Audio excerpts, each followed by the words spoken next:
I will keep an eye on the admission, on the waiting room while we're starting. So there's Anne. Great. So welcome, everybody. It's great to see you. It's our last meeting of the year, and what a year it's been. So, oops, I keep having to admit more people.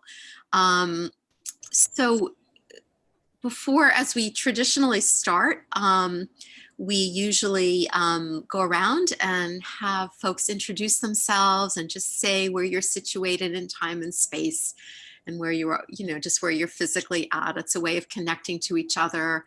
We have folks that have been on multiple calls, and we have folks we haven't seen in quite a while, and people that are new to our group altogether. So good to be with you. And for this portion, Peter usually leads us. So I'm going to turn it over to Peter. Okay, I'm happy to do that. And so I'll start with myself. I'm Peter Gable. I'm in San Francisco, California. I'm sitting like hunched into the corner of my bedroom, and I realized that people are supposed to like have backgrounds now if you're on video, and they always feature one book or another. And I was just looking, well, what book could I put up? First thing I saw was the Anxiety and Phobia Workbook.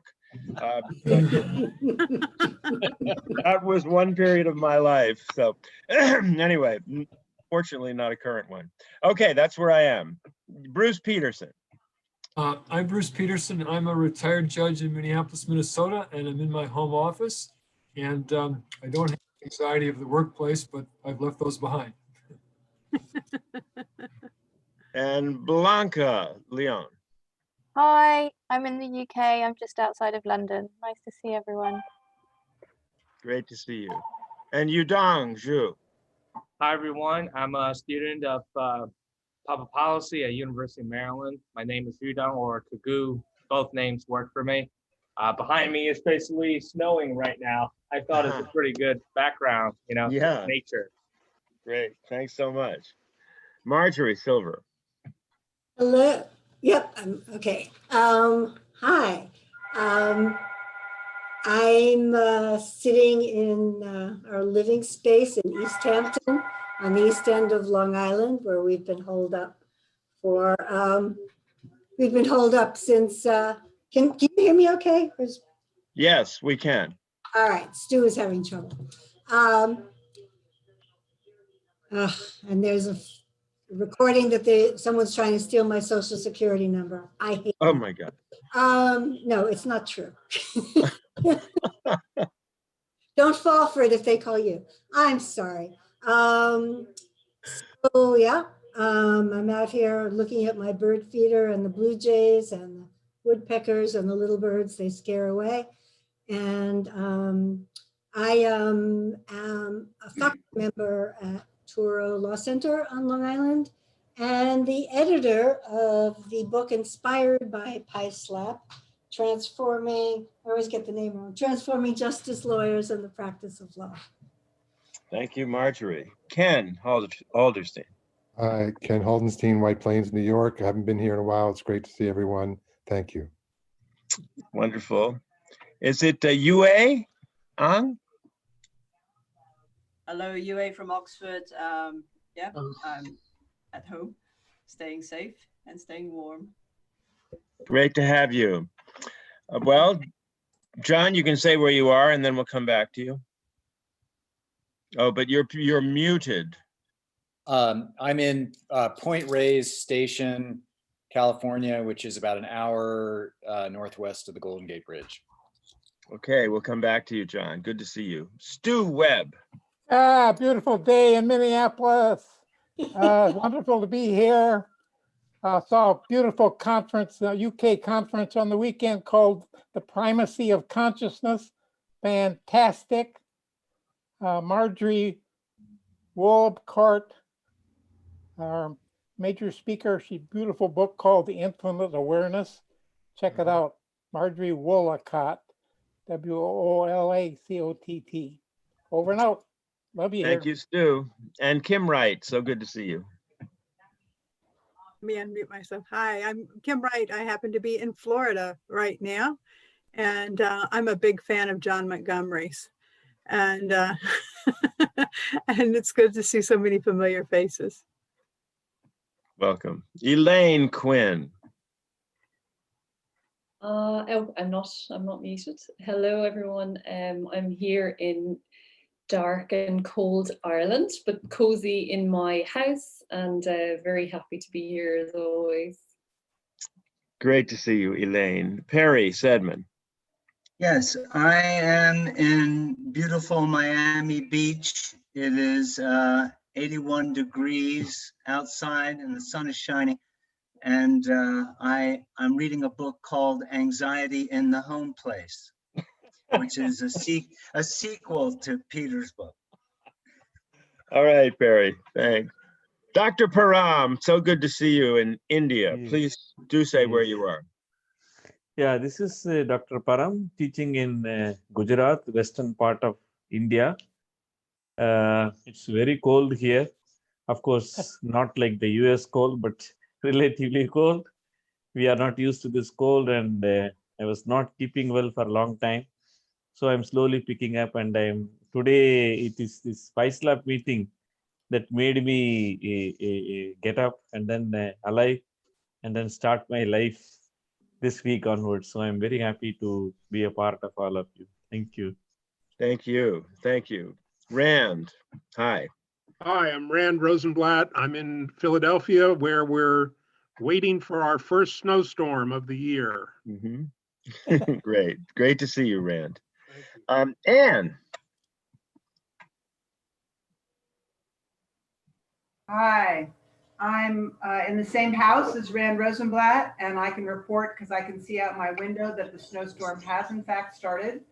And I teach at Rutgers Law School and am really looking forward to this call.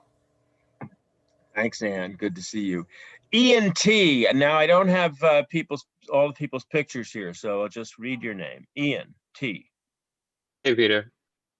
Hey, everyone. I'm Peter's assistant, Ian. He invited me to come on, listen in on this call. I'm from the Bay Area as well.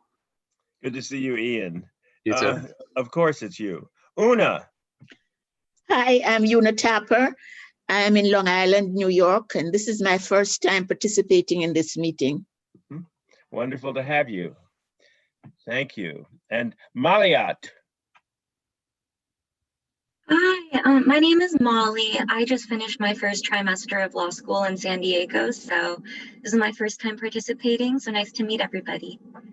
Great to see you. Make sure we have your email in the chat so we know how to put you on our list then. Julian. Good evening, everybody. So this is Julian from Devon, which is God's country. And yeah, this is my first event. So I know Kim and I know Elaine, and I've seen some of your stuff, Peter. So yeah, it's wonderful to be connected with everybody, and yeah, looking forward to it. So thanks. Great. Wonderful and welcome. Welcome. And let's see. I'm waiting for this one chat to die down so I can't actually see either of the bottom names. So if you can see yourself, please introduce yourself by Victoria Chase, Peter. Okay, I just saw Robin Morris, so I will come to Victoria if I see her. And Acadia Walters as well. All right, I see everybody now. Robin. Hi, I'm Robin. I'm in Oakland, California. I used to have a lot of workplace anxiety. I used to work in New York, and then I quit my law firm job to like tend to my spirit and backpack for years. So I don't know how I found this group. This is my first meeting, maybe on Google or something. So I was really curious to see what this is about. Great. Let's be sure, as I say, to put your email in the chat line if you're willing, so we can put you on our list. Thanks so much. Acadia. Hi, this is actually Victoria Chase. Acadia is my daughter, but for whatever reason, I prop up as her when I'm on the phone. So I'm in Haddonfield, New Jersey right now. I work at Rutgers Law with Ann Friedman, and I'm looking forward to this conversation. Thank you. Great. Welcome. Welcome. And Sylvia, good to see you. Except we can't see her. I'm mute here.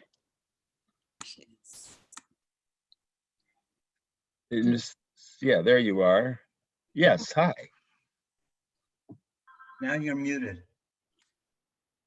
Unmute, yeah, okay. All right, I'll start over again. I'm Sylvia Clute. I'm in Richmond, Virginia. I've been a member of this group for a while, don't always get to join these meetings.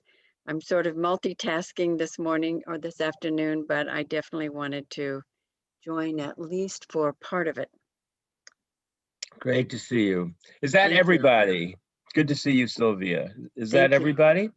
Okay, so welcome to all of you to the call. Maybe I'll just say a sentence since there are a number of newcomers, that PISLAP, the Project for Integrating Spirituality, Law, and Politics, is about helping to build a legal culture that fosters human connection, and a loving, caring stance toward one another, and as a contrast to the existing legal system, which emphasizes individualism, separation, and self-interest.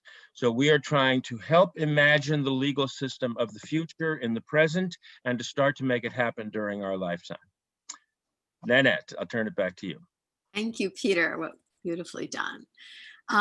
So hello, everyone. I introduced myself as well. I'm Nanette Shore, and I'm based here in New York City, and I'm sitting at my kitchen table and looking out the window and also anticipating the same snowstorm that others have mentioned, and very, very happy to welcome new folks as well as faces that we've had with us before. Our community is really growing, and as Marjorie put in the chat, on an international basis. So we're very happy today to have John with us to speak to us today. This is part of a series that has grown out of the recent issue published by The Conscious Lawyer. Elaine Quinn is the editor of The Conscious Lawyer, and PISLAP and The Conscious Lawyer collaborated on this issue.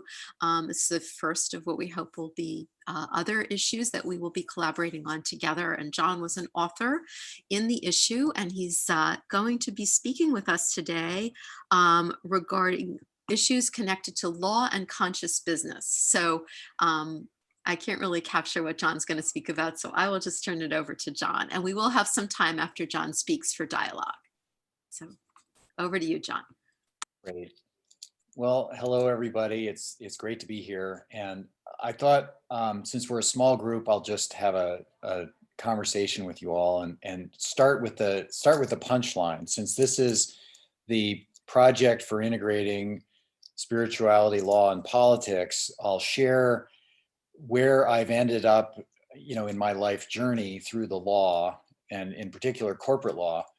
And what I've concluded is that our entire civilization needs to be reconstituted so that it's based on the principle of two principles. One is that we're one human family.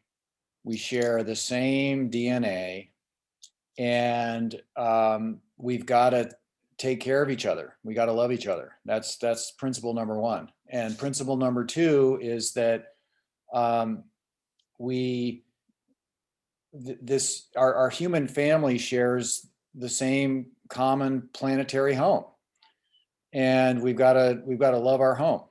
We got to take care of our planet. So we've got to base our civilization and its legal system on the principle of love, that we've got to love each other and we've got to love our planet.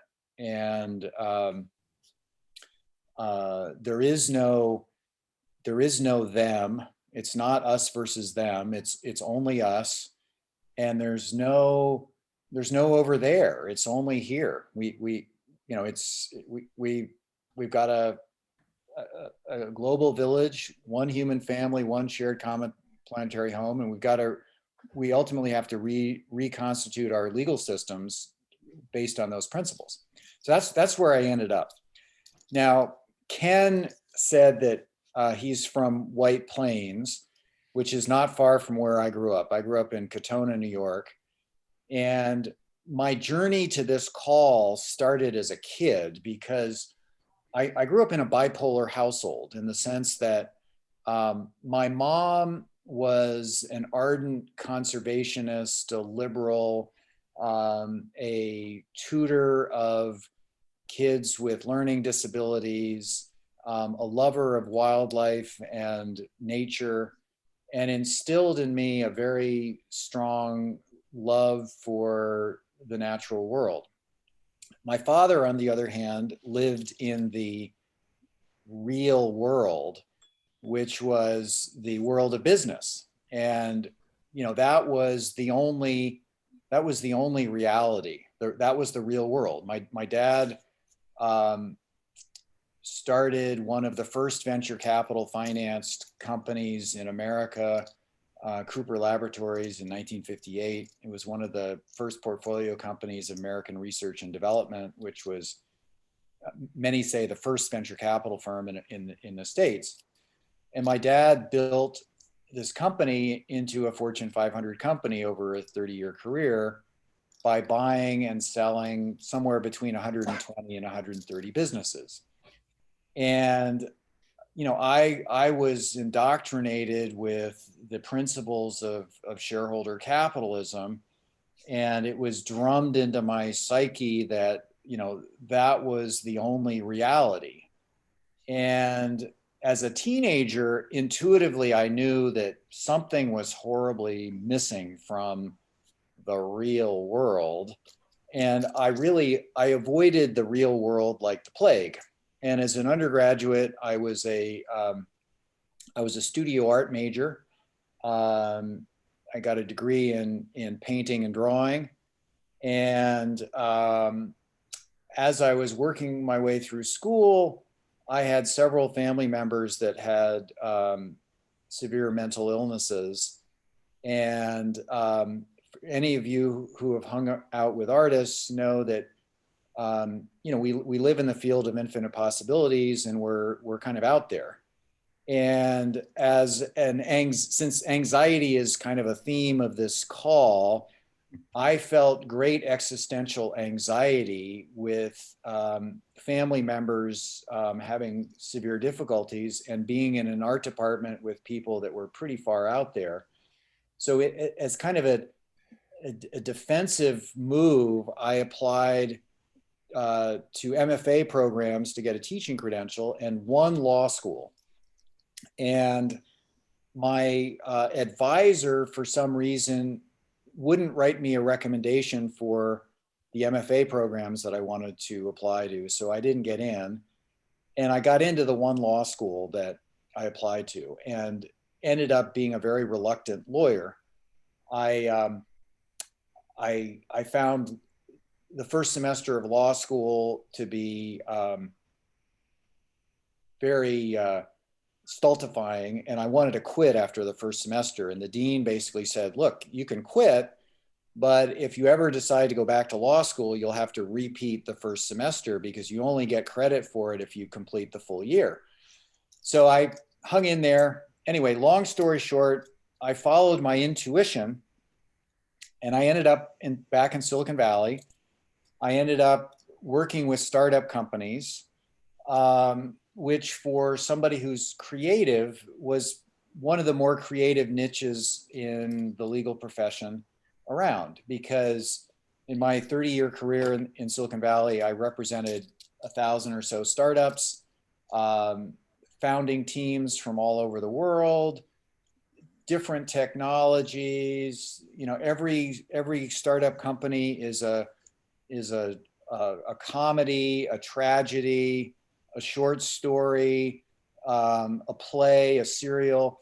So I had infinite variety, and you know, it made the tedious practice of technical corporate law bearable, just because I met so many interesting people. But about halfway through my career, I started having a lot of cognitive dissonance. As a corporate lawyer, I spent most of my career, or a lot of my career, in the boardroom. I represented somewhere between 20 and 25 public companies and 1,000 or so startups.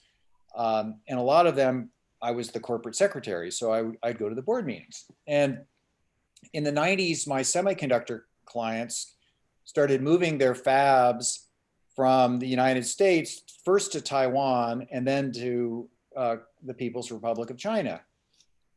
And I remember thinking at the time, what the hell are we doing? you know, this is a communist country. It's a state-run economy. We're eroding our tax base here. We're moving jobs and technology offshore, and we're employing people under labor conditions that are illegal in this country with environmental consequences that have been outlawed here. And often the client had to hire a consultant to bribe the Chinese government to keep, for example, electricity running to the factory in clear violation of the Foreign Corrupt Practices Act. And you know, I'd be sitting in the boardroom as corporate secretary, and I just kind of go, God, what are we doing? And everybody felt kind of uncomfortable, but they'd sort of shrug their shoulders and go, oh, well, you know, it's shareholder primacy. We have to maximize profit for shareholders, and Intel moved their fab over to China. And if we don't move our fab over there, then they're going to, you know, we're going to be out of business. So that led me to getting into the history of the corporation, because I started seeing as a startup company lawyer that corporations were collective life forms, and they lack a comprehensive conscience. The conscience function in a corporation is quite primitive. It's the fiduciary duties of directors flow to the stakeholders or to the stockholders, and there's no comprehensive conscience. It's a very primitive collective life form. So I started looking into, well, you know, how did the corporation end up lacking a conscience? You know, we're inheritors of the English common law in this country, as you all know, and you know, under the original English common law, the king was the external conscience of the corporation. There was an invisible conscience function built into the original corporate structure, because all corporations were chartered by the king. And if the corporation misbehaved, the king could revoke the charter, not review it, call the heads of the corporation back to London, throw them in the Tower of London, whatever. So the king served as the external conscience function of the corporation. And in our revolution, we got rid of the king, but the external conscience function devolved into our state legislatures. And up until 1811, if you wanted to incorporate a company in the United States, you had to get an act of legislature in your particular state. Well, New York changed that in 1811 when they combined limited liability and free incorporation, when any sociopath who can fog a mirror could then incorporate a corporation without going to the legislature. And up until 1811, if you invested in a corporation, it was treated like a partnership. So you were jointly and severally liable for the debts of the corporation. And you know, that invention, free incorporation and limited liability, basically sundered the corporation from its conscience. And you know, the conscience had been external and not really and really subliminal, not necessarily overt and express. But the consequence was we created these corporations that really are untethered from any kind of a conscience function. And so I started thinking, well, how do we, what if we bring a conscience function into the corporation? And I started working with some of the first social entrepreneurs in the early part of this century, and using the law of contract to tinker with charter provisions and bylaw provisions to, you know, add the equivalent of a conscience into the corporate architecture. And that led to me being introduced to one of the founders of B-Lab, the progenitors of the Benefit Corporation and the Certified B Corporation assessment back in 2008. That led to an introduction to Bill Clark, who's considered by many to be the grandfather of the Benefit Corporation. I helped co-write the original white paper on the need and rationale for the benefit corporation. And my original thought was the benefit corporation, which requires the corporation to provide a material positive impact on society and the environment, and extends the fiduciary duties of the directors to all of the corporation stakeholders. I thought, if we do that, if we endow the corporation with a conscience, we'll fix the entire economic system, and that's the fix, and I can go on my merry way. I subsequently concluded that that was really not the case, and I naively thought that the benefit corporation would be the next big thing coming out of Silicon Valley, in the sense that, if you, the economic research shows that if you apply a multiple stakeholder model in business, if you embed your business with principles of sustainability, if you lead your business from the heart, you have advantages over conventional business.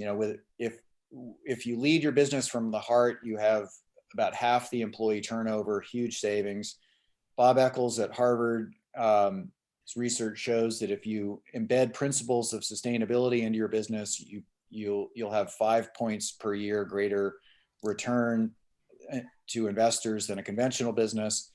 And Raj Sisodia with Firms of Endearment has demonstrated that businesses that apply a multiple stakeholder model, beat the S&P 500 by, a factor of, I don't know, I think it was something like 14 over a period of 15 years. So since Silicon Valley is all about money and making gobs of money, I thought, hey, here's, we've reinvented everything else. Let's reinvent the corporation, and these guys will be all over this. They weren't, and they really had no interest in, at first, of adopting the sort of the triple bottom line approach to business. It's much easier just to be able to do business focusing on fiduciary duties to stockholders. My job as a director is to maximize stockholder value, to maximize profit for shareholders. And that's the mindset of prevailing business. And what I concluded was, we're really in a spiritual crisis here, because what I observed was that pretty much every director in all the companies that I represented was a really good person. They're kind to their spouses and children. They donate to charity. They volunteer in their communities. They're good people. They follow the golden rule. But once they got into the boardroom, the golden rule gets left at the door, and the rule of gold takes over. It's about maximizing profit for shareholders. And that realization is kind of what led me, it's really what led me to be here with this group, and to write articles for Elaine's wonderful magazine, is that the solution needs to be spiritual and legal. And if you make a legal fix like the benefit corporation, without changing the underlying guiding principles of civilization, you're not going to change the matrix. You're going to be stuck in the matrix. And what I've concluded is that we've got to change the matrix. And so my work has evolved from trying to convert as many traditional corporations into benefit corporations and being an advocate for the benefit corporation, into really identifying what are the guiding principles of our corporations, what are the guiding principles of our economic system, and what are the guiding principles of our civilization, and then what are the guiding principles of leadership. And what I learned from the benefit corporation experience is, if you're working on systems change, the you optimize your probability of success by identifying the smallest possible changes you need to make to a system to change the entire system. And with benefit corporations, we tweaked a few small provisions in the corporate code. We extended the fiduciary duties to all stakeholders of the corporation, including society and the environment. And we added a public purpose of creating a material positive impact on society and the environment. Those were two, basically, you could summarize the benefit corporation by 2 sentences in the statute. And with those 2 small changes, you begin to create corporations that are not prone to sociopathy, but are prone to altruistic behavior. So I've tried to really identify what are the sponsoring thoughts of our civilization, our economic system, our corporations, and our leadership. So I'll go through those briefly. And essentially, we're all living with the legacy of the doctrine of discovery. In the 14th and 15th century, the popes mediated disputes between the kings of Spain and Portugal over who owns the New World. And basically, the popes gave Portugal, Africa, and Brazil, and gave Spain the rest. And in the papal bulls articulating the settlement, the Catholic Church established the primacy of white male European Catholics, and so the doctrine of discovery became the legal justification for the European powers to basically colonize the entire world and exploit indigenous peoples, their lands and resources, all in the name of Christendom. And all of our major institutions carry an echo of that. And what is that in essence? It's a dominator, extractor, power over, fear-based modality. And we've got to change the sponsoring thoughts of that to from Earth is something that we can exploit. The dominant humans have the right to exploit the non-dominant ones. We got to change those sponsoring thoughts. We got to identify them wherever the vestiges are and eradicate them, and replace them with the notion that we're one human family and we share one common planetary home, and we've got to take care of Mother Earth, and we got to take care of each other. And so that's that's at the macro level. Well, nested within our global civilization is its economic system. And the principal sponsoring thoughts of our global economic system are based on neoliberal economics, which come out of the Mont Pelerin Society in 1947. After World War II, Milton Friedman and a bunch of very smart people gathered in Switzerland to kind of cook up the post-World War II order. And the perception was it was the war-wasted West versus the centrally planned economies of the Soviet Union. And it was free market versus totalitarianism. And so the whole notion of the free market came about, and if you've ever challenged the neoliberal orthodoxy, you often get a very nasty response. You're labeled a communist, a socialist, unpatriotic, etc. And that's partly a legacy of the Cold War, because neoliberal economics was kind of conflated or part of the Cold War with the Soviet Union. And so there's a real charge often emotional charge that comes with challenging the sponsoring thoughts of neoliberal economics. And I think the best reformulation of neoliberal economics is in Kate Raworth's Donut Economics, where in chapter 2, she brilliantly and succinctly identifies the 11 sponsoring thoughts of neoliberal economics and suggests 11 replacements that would allow civilization to live within the limits of the biosphere and humanity to provide a basic standard of living to every human on the planet. And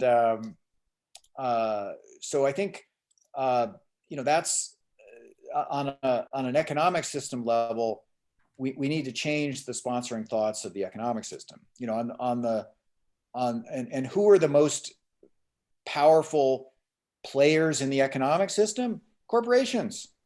We've got corporations that really have no conscience other than the doctrine of shareholder primacy, where they exist solely to maximize profit for shareholders.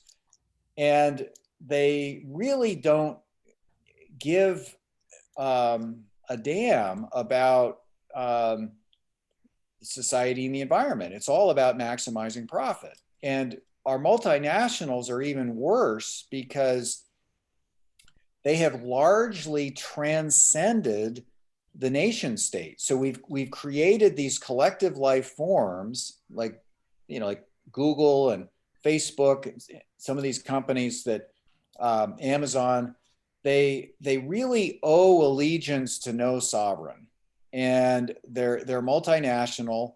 They've transcended the nation state. They're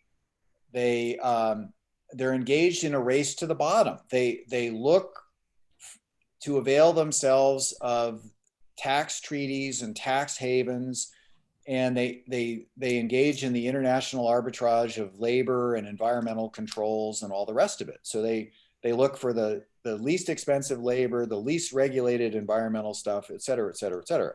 So, and we don't have an international regime to regulate these multinationals that have transcended the sovereignty of any individual nation state.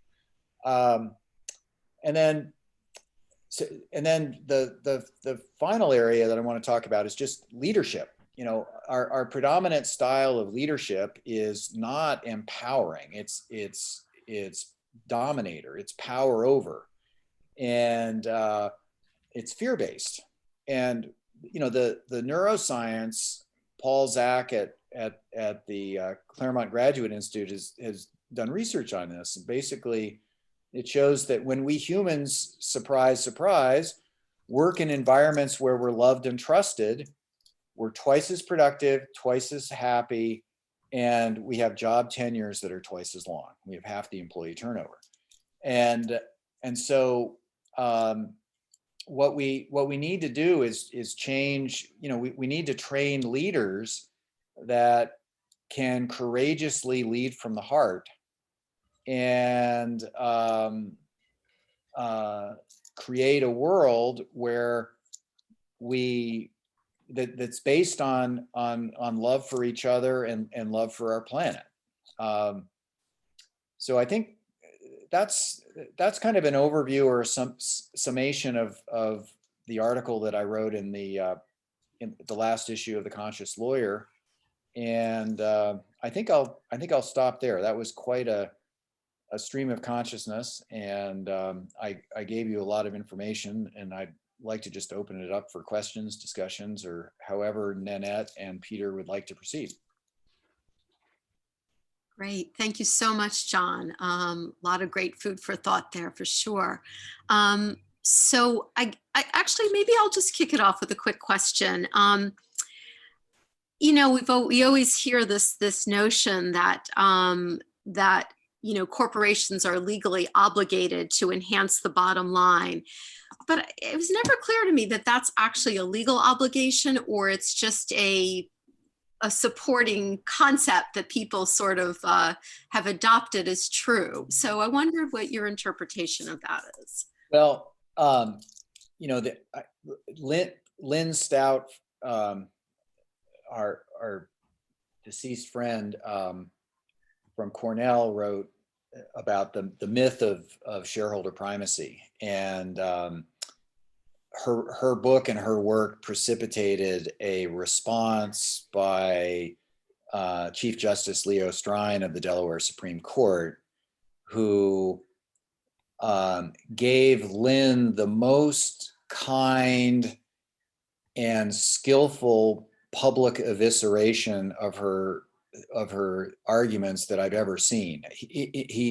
He did it so elegantly and gently in the footnotes of a law review article, in which he basically made it clear that under Delaware law, shareholder primacy has essentially become the law. And the sole legitimate purpose of a Delaware corporation is to maximize stockholder welfare. And you can only take care of society and the environment and other stakeholders if it's directly related to the sole legitimate purpose of the corporation, which is to maximize stockholder welfare.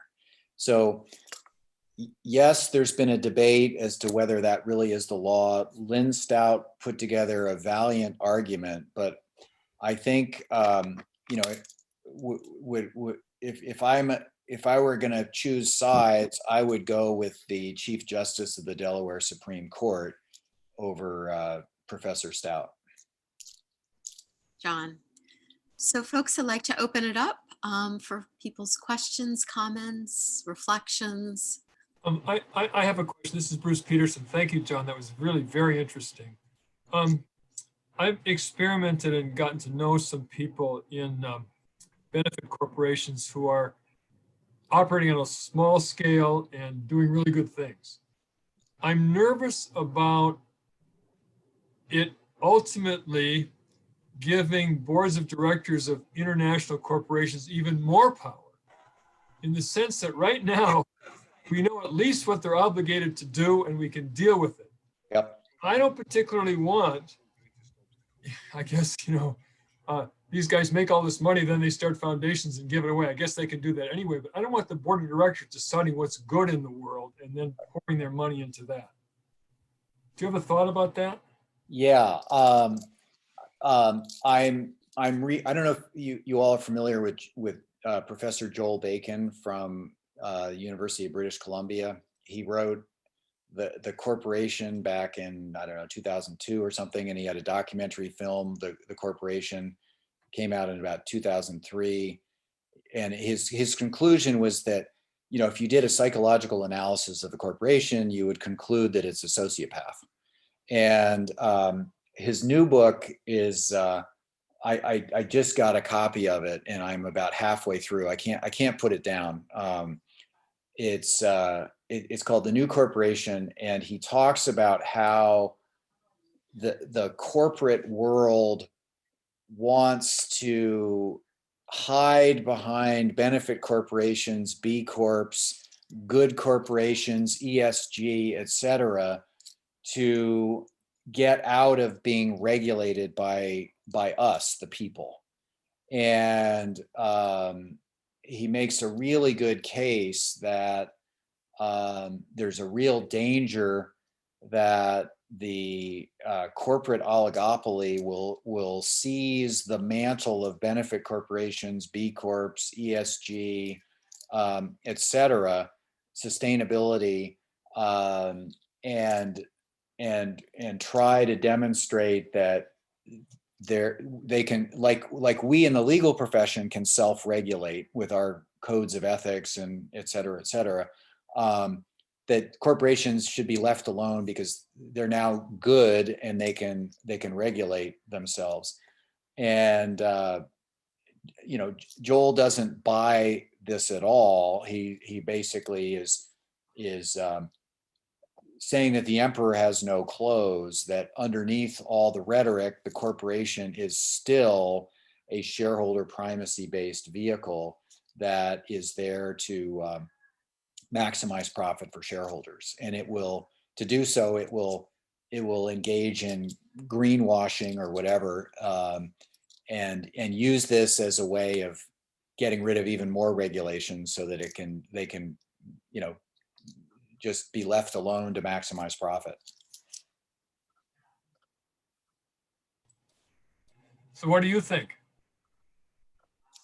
Well, I think I think the benefit corporation is not the be all end all. And I remember, you know, almost immediately after we got the legislation passed in California, and I was feeling really excited, and I was still naively thinking that the benefit corporation would transform the entire global economic system, and we'd all of a sudden end up with corporations that had consciences, that were operating as responsible global citizens. And I ran into my friend David Hodgson, who is a big into the regenerative economy and regenerative agriculture and sort of the whole regenerative movement. And, you know, he basically said, well, you know, benefit corporations are good, but they don't go far enough. And, you know, I could feel the synapses in my brain just kind of realign. I was like, shit, he's right. It doesn't go far enough. And the way I see it is, you know, from a constructive developmental theory perspective, you know, if you bring in, you know, for example, spiral dynamics or the Wilberian model, you know, the prevailing corporate architecture is orange, expert achiever, and the benefit corporation moves it to green, where instead of being egocentric and self-centric, we're all about maximizing our own profit, and we don't care about anybody except our shareholders. The benefit corporation begins to move the corporation into green, where, okay, we care about society and the environment. We've got to provide a material positive impact on society and the environment, and we got to extend our fiduciary duties to all stakeholders. But that's not, you know, you know, where this ends. Where this ends is you want business entities that are operated by enlightened people that are operating from the principles that I outlined at the beginning, which is, you know, we've got to love each other. We've got to take care of each other. We're family, and we've got to take care of our home planet, and everything has to stem from there. And so I think ultimately you know, I don't know when it's going to happen, but the benefit corporation, I think, is just is an evolutionary step that gets us partially to where we need to be. And we the people need to reclaim our authority over the corporations, because corporations are chartered in the United States by secretaries of state. And who are the secretaries of state? They are servants of the people. We, the people, ultimately are giving corporations their power to be. And it's up to us, the people, to set the parameters and establish the rules of the game. And I think ultimately we need to change the rules of the game. And in neoliberal economics, Milton Friedman expected that corporations would have two guardrails. You want a free market with a couple of guardrails. There's the regulatory guardrail, and then there's the moral guardrail.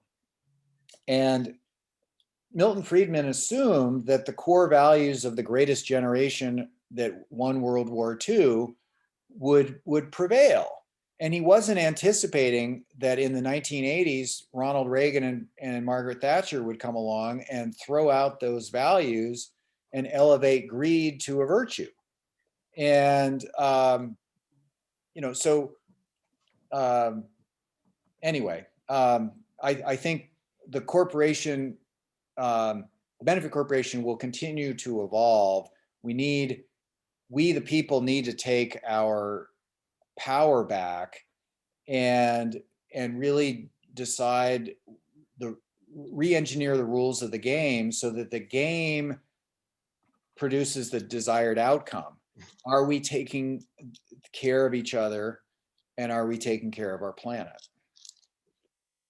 Thank you, John. Stu Webb had a question or comment. Stu, you're muted. It seems to me, John, that we, the people, are like the corporations. We have to move the principles down lower. We don't follow the golden rule. We follow the 7 deadly sins. Yeah.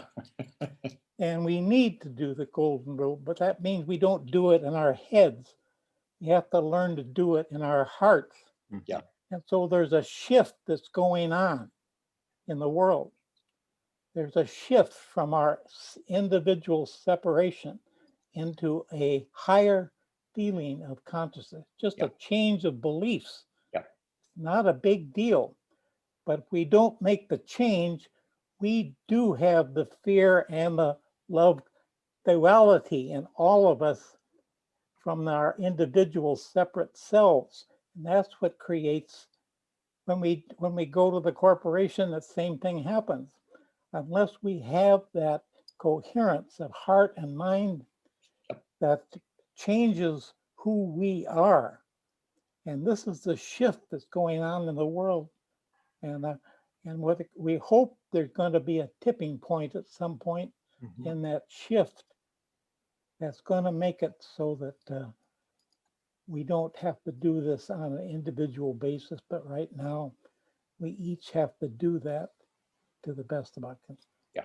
So thank you very much. Appreciate it. Can I make a comment, Nana? Yeah. Sorry.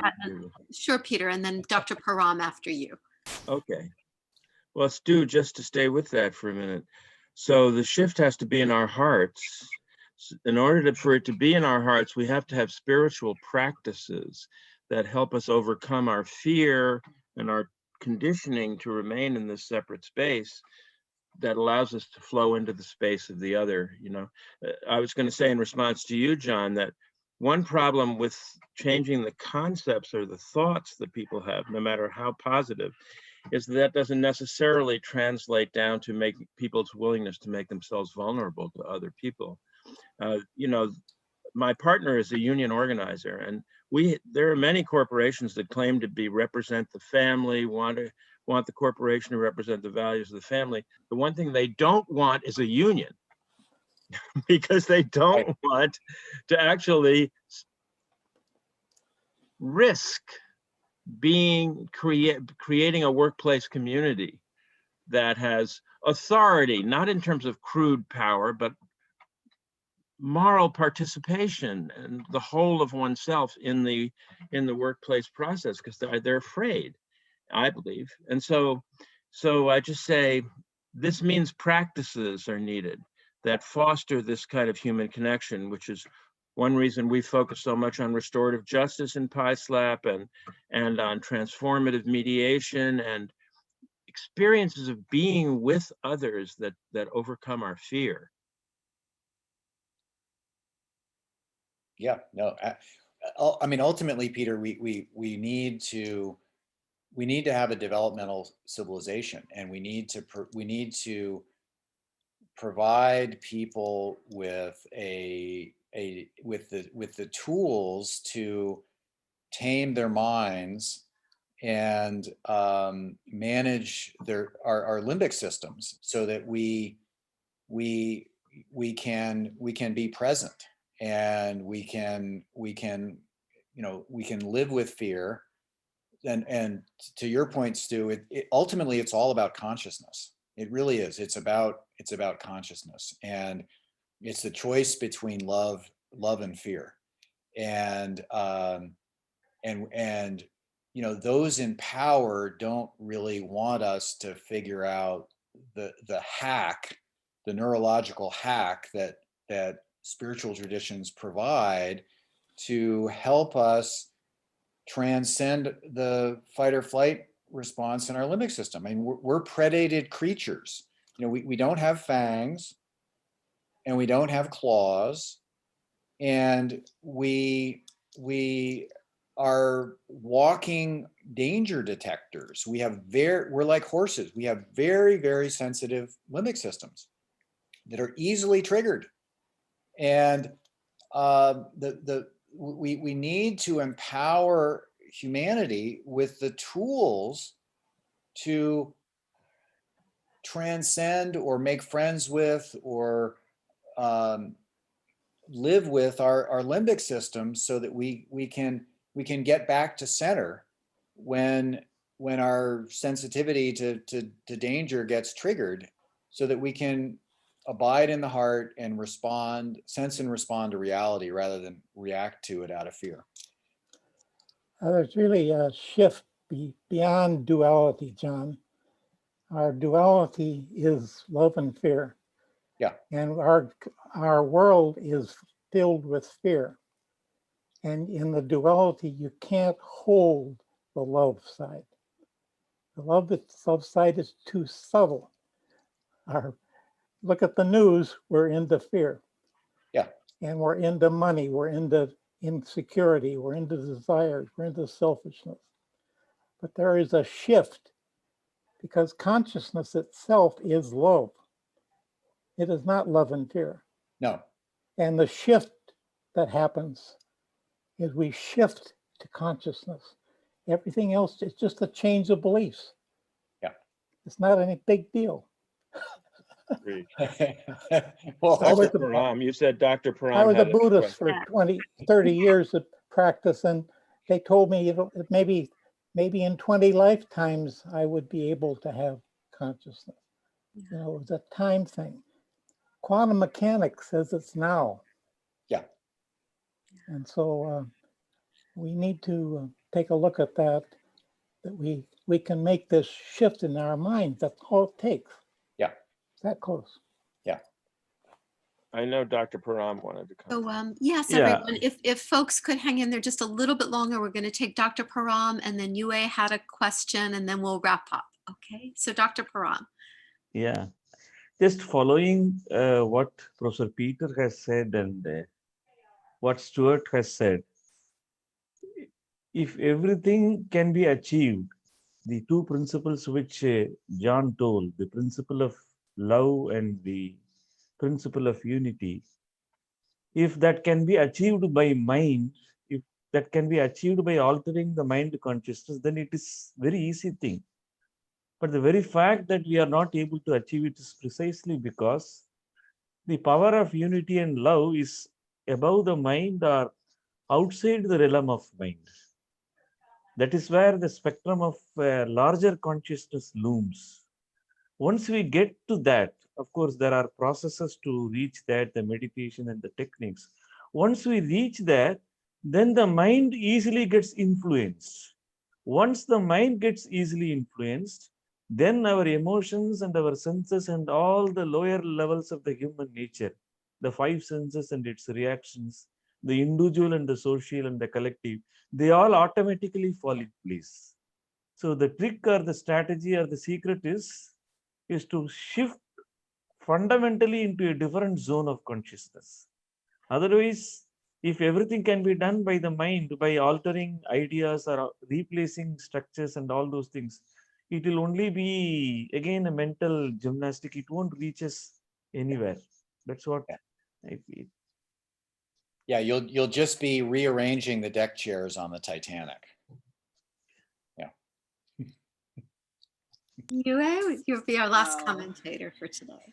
Thank you. Thank you very much for this opportunity. And thank you, John, for your speech, because it's really comforting that you use the B Corporation to try to change the DNA of A corporation.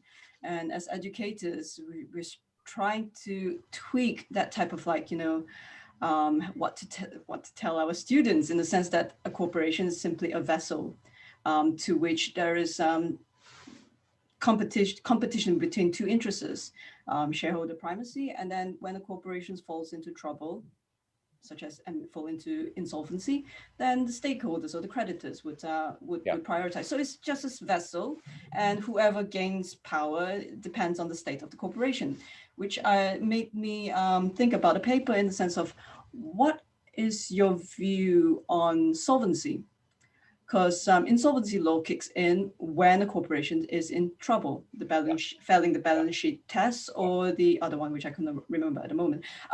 But what if corporate lawyers focus on narrative of solvency, maybe conscious solvency, to make sure that there is more integrated bookkeeping, not just profit and loss, but restoration of the environment, treating workers better, and so on and so forth, and try to have more resilience within the supply chain, because multinationals, they thrive in supply chains.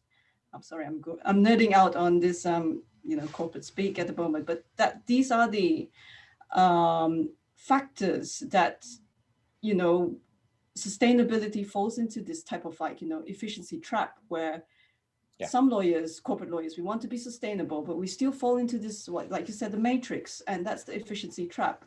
Because we fall back into square one, where shareholder primacy, which is a fiction, still rules. And that's basically my piece. Sorry. Well, I think you raised a really good point, which is the interdependency of various disciplines. So I think one of the things that gives me hope is that there are various silos.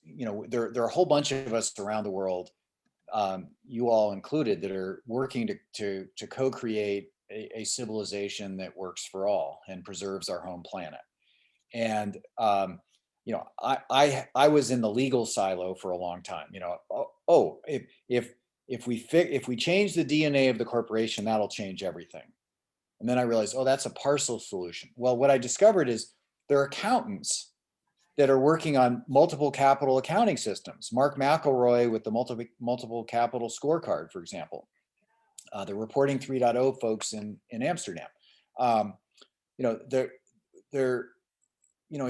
Because the accounting system focuses on, what's the bottom line, we've been trained to externalize the negative costs of corporate behavior onto society and the environment. And that's the game, is not only legally, but from a fiscal perspective, you want to externalize as many of the negative costs of corporate behavior as possible onto society and the environment as you can possibly get away with. That's how you maximize profit. And so you got to change the accounting system and the legal system, and then you also have to change the economic system and the leadership system, and that leads to you educators on the call. We've got to change the professional education system, because what are we doing? We're cranking out automatons that basically don't even question the operating principles of the matrix. And they're trained to go out and be good denizens of the matrix, to go out and maximize profit.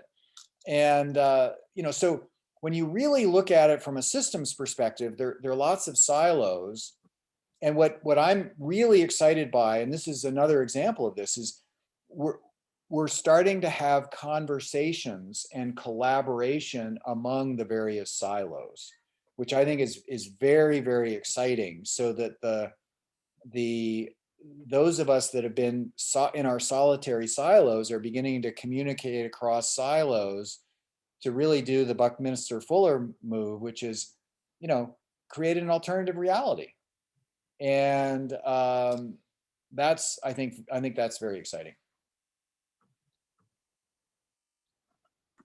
I think that's a wonderful note to end on, John, although I think this conversation could clearly go on quite a while. Thank you so much. This was, from my point, this is absolutely fascinating and so pivotal to where we need to go right now. I thought I'd mention to people, if you're not familiar with it, the Network of Spiritual Progressives has a platform plank called the Environmental and Social Responsibility Amendment, or ESRA, that actually addresses quite a few of the issues that John raised. So just a thought to look that up. So just want to thank everyone and Next for call. Yes, our next call is January 16th, I believe. I'm just double 13th, checking I it. think. Is it? Double Oh, check it. I sorry, think it's 13th, January 13th. And it'll be with another conscious lawyer writer, Wiki Monster from Holland. And she will be talking about reimagining the courtroom. And it should be a wonderful talk as well. So I would say one more thing. You can save the chat room by going down to the bottom and clear on your right where the 3 dots are in the chat room. You can click that and save it, and you'll be able to print it out.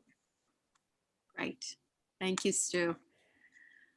All right, everyone. So best wishes for the holiday season and for a new year. Let's hope for a better year for all of us and for humanity. So be well all, and great to be with you. Thank you so Thank much. you. Bye. Thank you. Bye. Thank you. Stay safe. Hey, Thanks, John. you're very welcome. It was really fun.